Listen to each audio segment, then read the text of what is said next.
बिस्मिल्लाहिर्रहमानिर्रहीम। अस्सलामुअलैकुम, welcome back. आज हम अपनी एक्सरसाइज नंबर 1.2 को स्टार्ट करेंगे। और आपकी जो एक्सरसाइज नंबर 1.1 में हमने कुछ रैशनल नंबर्स और इरेशनल नंबर्स और कुछ प्रॉपर्टीज़ को डिस्कस किया था और उस तरह से उस एक्सरसाइज को सॉल्व किया था। अब हम एक्सरसाइज नंबर 1.2 में कुछ रेडिकल एक्सप्रेशंस को पढ़ेंगे।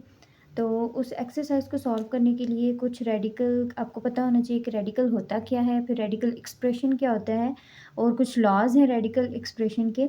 तो वो सबसे पहले हम थोड़ा सा उन्हें डिस्कस कर लेते हैं और उसके बाद फिर हम अपनी एक्सरसाइज की तरफ चलते हैं।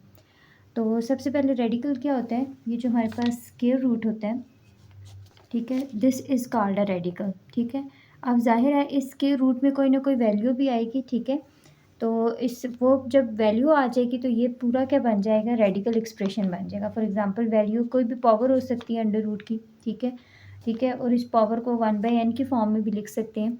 तो जब भी कोई वैल्यू स्क्वायर रूट के साथ आ जाएगी तो वो रेडिकल एक्सप्रेशन बन जाएगी। ठीक है, फॉर एग्जांपल हमारे पास ये जो स्क्वायर रूट है वो रेडिकल है। ठीक है, और अगर हमारे पास ये जो n है वो है इंडेक्स ऑफ रेडिकल। ठीक है, ये शुरू से हम इस रेडिकल की डेफिनेशन या रेडिकल को इसी तरह से पढ़ते हुए आ रहे हैं। उसके बाद कुछ लॉज हैं रेडिकल एक्सप्रेशन के। अब वो लॉज क्या हैं कि अगर हमारे पास कोई भी वैल्यू है इसके अंदर, ठीक है, कोई भी इंटीजर है और उसकी पावर n है, तो उसको हम लिख सकते हैं, इसको हम ये मल्टीप्लाई हो रहे हैं तो इनको हम अलग-अलग भी करके लिख सकते हैं। ठीक है, यानी कि हर इंटीजर पे n की पावर लिख सकते हैं। ये इसका फर्स्ट लॉ है, n under root a dot n under root b। ठीक है, सेकंड हम कैसे लिख सकते हैं कि अगर हमारे पास कोई फॉर्म है n under root a by b की, तो इसको हम कैसे लिख सकते हैं, n under root a by n under root b। इसको भी हम सेपरेटली लिख सकते हैं। ठीक है, उसके बाद अगर हमारे पास फॉर्म है n under root a m की, तो इसको हम कैसे लिख सकते हैं, n under root a m। यानी पावर्स को हम कहीं भी लेके जा सकते हैं। ठीक है, किसी भी तरह से इसको सॉल्व कर सकते हैं। उसके बाद अगर हमारे पास फॉर्म है अंडर रूट a n, यानी दोनों तरफ पावर सेम है, तो उसको हम लिख सकते हैं 1 क्रॉस n। n से कैंसिल हो जाएगा, वो a के इक्वल हो जाएंगे। ठीक है, दोनों पावर्स आपस में मल्टीप्लाई हो सकती हैं ओवर की फॉर्म में। ये हमारे पास कुछ रेडिकल के लॉज थे। ठीक है, उसके बाद हमारे पास कुछ आपकी बुक में एक्सरसाइज को सॉल्व करने से पहले बताए हुए हैं लॉज ऑफ इंडिसेस।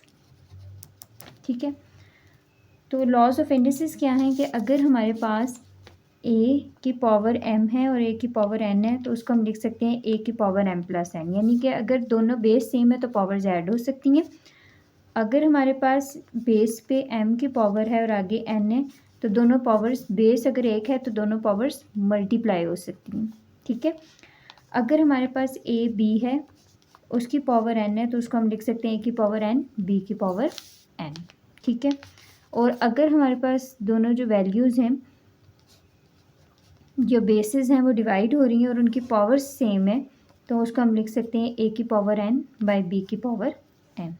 ठीक है, और अगर हमारे पास a की पावर m बाय a की पावर n है, तो उसको हम लिख सकते हैं a की पावर m माइनस n। यानी कि अगर दो बेसिस सेम है, पावर्स डिवाइड हो रही हैं, पावर डिफरेंट हैं, तो पावर्स जो हैं वो माइनस हो जाती हैं।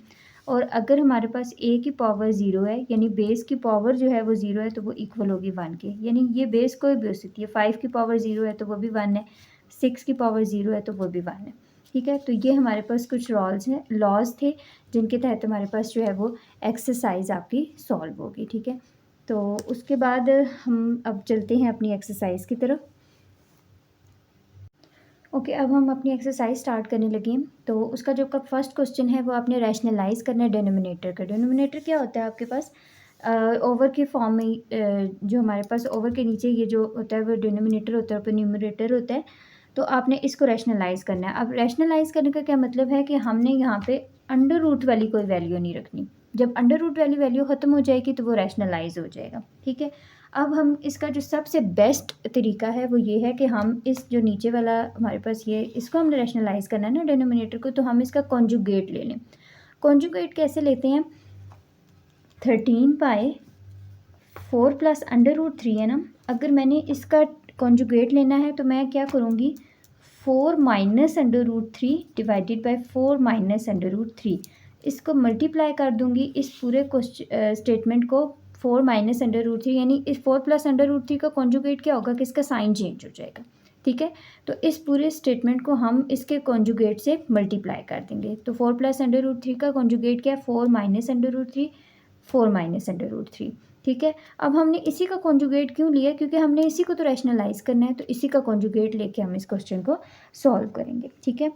उसके बाद हम सिंपल उसका मल्टीप्लाई कर देते हैं, 13 multiply 4 minus under root 3 divided by, अब ये क्या बन गया, 4 plus under root 3, 4 minus under root 3 जब मल्टीप्लाई होंगे तो 4 का भी स्क्वायर बन जाएगा, ठीक है, और माइनस अंडर रूट 3 का होल स्क्वायर बन जाएगा, ठीक है। अब जब हम इन्हें सॉल्व करेंगे तो हमारे पास ये वैल्यू हो जाएंगी, ठीक है। उसके बाद उसी तरह उसको अभी फ़िलहाल नीचे उतारते हैं, 13 into 4 minus under root 3 divided by, इसको सॉल्व करते हैं, 16 माइनस, अब अंडर रूट 3 का स्क्वायर है ना, तो ये स्क्वायर जो है इस अंडर रूट से कैंसिल हो जाएगा और पीछे हमारे पास जो है वो 3 रह जाएगा, ठीक है।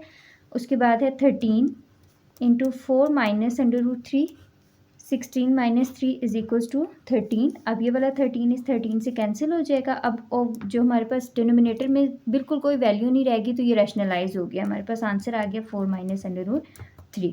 तो ये हमने इस क्वेश्चन को रैशनलाइज कर लिया। अब हम अपना सेकंड क्वेश्चन लिखते हैं। सेकंड क्वेश्चन है under root 2 plus under root 5 divided by under root 3। अब इसी तरह अब हम करेंगे कि इसका कॉन्जुगेट ले लेंगे, ठीक है। अब कॉन्जुगेट हमारे पास नंबर ही एक है तो साइन तो कोई चेंज होगा नहीं, ठीक है। तो इसमें हमारे पास क्या होगा, under root 2 plus under root 5 divided by under root 3, हम अंडर रूट 3 को ही मल्टीप्लाई कर देंगे, ठीक है।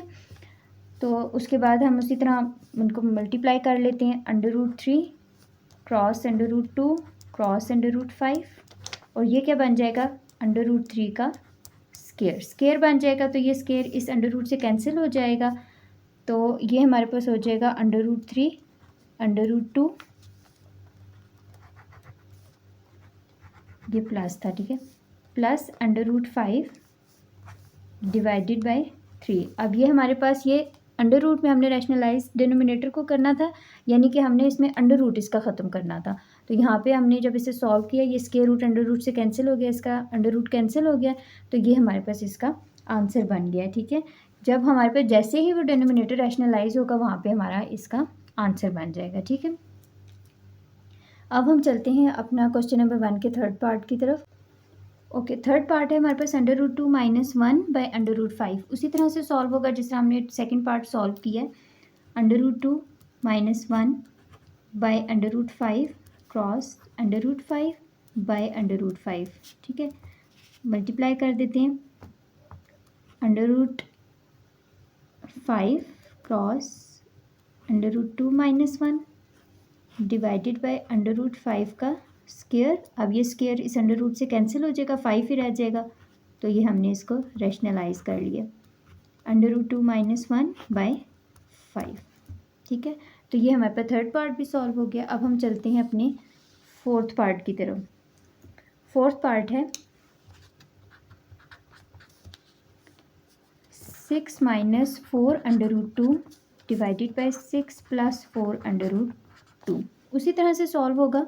कॉन्जुगेट ले लेते हैं डिनोमिनेटर का, 6 minus 4 under root 2 by 6 plus 4 under root 2 cross 6 minus 4 under root 2 by 6 minus 4 under root 2, ठीक है।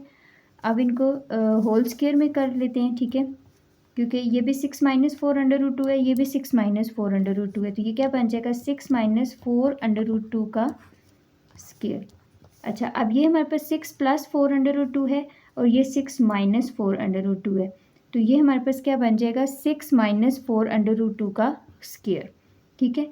क्यों, क्योंकि हमारे पास ये फार्मूला बन गया है a माइनस बी का होल स्क्वायर का। जब हम a माइनस बी के होल स्क्वायर का फार्मूले को खोलेंगे तो हमारे पास यही चीज़ वापस आएगी। तो इसको हम लिख सकते हैं 6 माइनस 4 √2 का होल स्क्वायर, ठीक है, इसकी जगह। अब ये वाली चीज़ तो हम इसी तरह रखेंगे, लेकिन ऊपर वाली चीज़ न्यूमरेटर को हमने सॉल्व करना है। तो ये a माइनस बी का होल स्क्वायर का फार्मूला बन रहा है ना, तो a माइनस बी का स्क्वायर का फार्मूला होता है a square plus b square minus 2ab। तो हम इसको खोल के लिख लेते हैं, a square plus b square minus 2ab बना देते हैं, इसको a कह देते हैं, इसे b कह देते हैं। तो ये हमारे पास बन जाएगा 6 square plus 4 √2 square minus 2 6 square 2ab है ना, 2 इंटू 6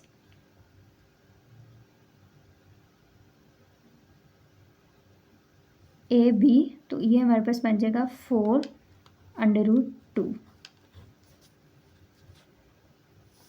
ठीक है, डिवाइडेड बाय,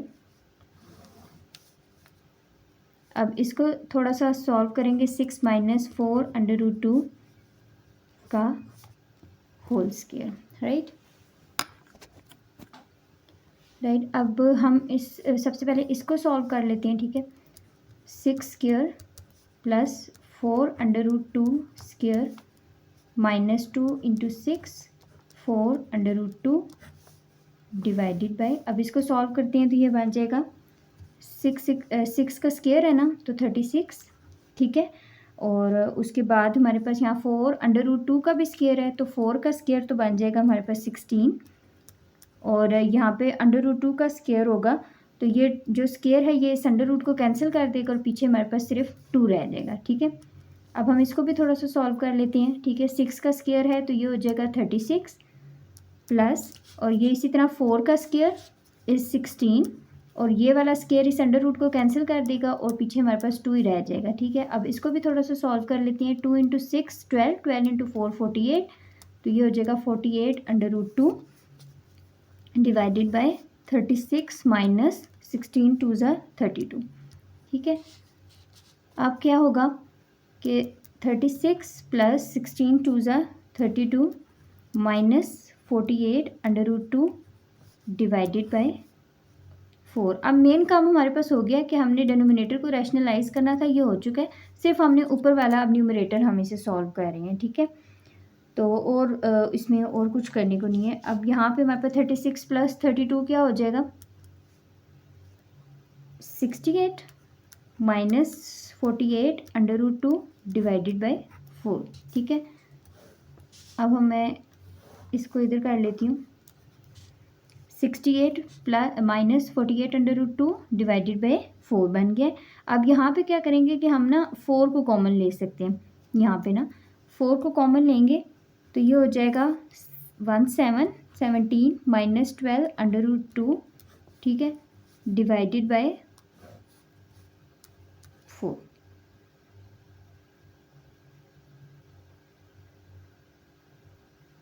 ठीक है। अब यहाँ पे ऊपर हमने इस न्यूमरेटर में ना 4 को कॉमन लिया था, तो 4 इंटू 17 माइनस 12 √2, 4 17 से 68 होता है, ठीक है। और उसके बाद 4 1 ज़ा 4 4 2 ज़ा 8 होता है, और √2 उसी तरह आ जाएगा, और डिवाइडेड बाय 4 हमने डिनोमिनेटर में ऐसे ही लिख दिया। अब ये 4 इस 4 से कैंसिल हो जाएगा, तो आंसर हमारे पास आ जाएगा 17 माइनस 12 √2। तो ये हमारे पास डिनोमिनेटर रैशनलाइज हो गया। तो ये क्वेश्चन नंबर 1 का 4 पार्ट था। अब हम 5th पार्ट की तरफ चलते हैं। ओके जी, अब हमारे पास 5th पार्ट है √3 minus √2 divided by √3 plus √2। Same question number 1 के 4 पार्ट की तरह ही है, उसी तरह डिनोमिनेटर का कॉन्जुगेट ले लेते हैं पहले। √3 minus √2 divided by √3 plus √2 cross √3 minus √2 divided by √3 minus √2, ठीक है। तो अब हम इनका क्या करेंगे, स्क्वायर ले लेंगे, तो ये हमारे पास बन जाएगा √3 माइनस √2 का स्क्वायर डिवाइडेड बाय, अब ये प्लस में है और ये माइनस में है, तो ये फार्मूला बन रहा है आपके पास √3 माइनस √2 का होल स्क्वायर, ठीक है। अब क्या होगा हमारे पास यहाँ पे, क्योंकि a माइनस बी के स्क्वायर का, क्योंकि डिनोमिनेटर को तो हमने रैशनलाइज करना है, सॉल्व हमने न्यूमरेटर को करना है, ठीक है। तो इसमें a माइनस बी के स्क्वायर का फार्मूला खोलेंगे, ठीक है। जो कि होता है हमारे पास ए माइनस बी स्केयर का फार्मूला क्या होता है, A square plus B square minus 2ab ना। तो इसको हम खोलते हैं, √3 का स्केयर प्लस √2 का स्केयर -2 इंटू √3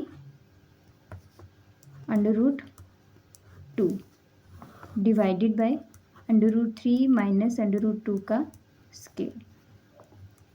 ठीक है, तो ये हमारे पास क्या हो जाएगा, ये स्केयर रूट इस अंडर रूट से कैंसिल हो जाएगा, तो 3 बच गया। ये स्केयर रूट भी इस अंडर रूट से कैंसिल हो जाएगा, तो 2 बन जाएगा -2।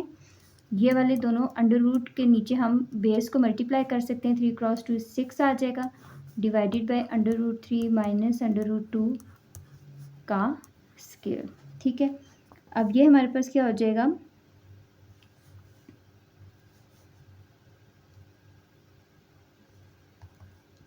3 + 2 हमारे पास हो जाएगा 5 -2 √6।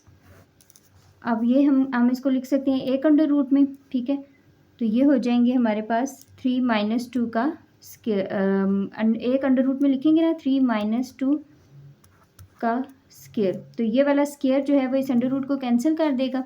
तो 5 - 2 √6, 3 - 2 हमारे पास क्या हो जाएगा 1। तो ये हमारे पास रैशनलाइज भी हो गया है, डिनोमिनेटर और न्यूमरेटर को हमने सॉल्व भी कर लिया। ठीक है, तो ये इसका हमारे पास आंसर बन गया 5th पार्ट। अब हम चलते हैं अपने 6th पार्ट की तरफ। ओके, ये हमारे पास क्वेश्चन नंबर 1 का 6 पार्ट है। 4 √3 by √7 plus √5 same as it is, उसी तरह जिस हमने पीछे क्वेश्चन किए हैं उसी तरह डिनोमिनेटर को कॉन्जुगेट ले लो। ठीक है, फिर नीचे वाले का स्केयर ले लो और उसका स्केयर अंडर रूट से कैंसिल हो जाएगा और वो सॉल्व हो जाएगा। ठीक है, सिंपल ऊपर वाला 4 √3 √7 प्लस √5 से मल्टीप्लाई हो जाएगा। ठीक है, और फिर अंडर रूट वाली वैल्यूज़ को सेम कर दो, उसी तरह से जिस तरह हमने पिछले क्वेश्चंस किए हैं ये क्वेश्चन आप कर सकते हो। ठीक है, तो ये प्रैक्टिस के लिए आपको दे रही हूँ, ये आप कि जब ये सारे क्वेश्चन आप इनकी प्रैक्टिस कर लोगे तो ये क्वेश्चन आपसे सॉल्व हो जाएगा। ठीक है, so do it by your self.